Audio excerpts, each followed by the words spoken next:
Army chief general Syed Asim Munir का Uzbekistan का 2 रोज़ा सरकारी दौरा हुआ है। ISPR के मुताबिक आर्मी चीफ के दौरे का मकसद फौजी और दिफाई ताउन को बढ़ाना है।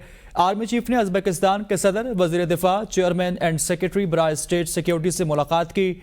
ISPR के मुताबिक मुलाकातों में बाहमी तरबियती ताउन और इंटेलिजेंस तबादले को बढ़ाने पर जोर दिया गया।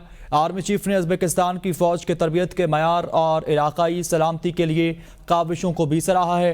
उज़्बेकिस्तान की वज़ारत दिफा आमद पर आर्मी चीफ का पुरतपाक इस्तकबाल किया गया। चाको चुबंद दस्ते ने गार्ड ऑफ ऑनर भी पेश किया।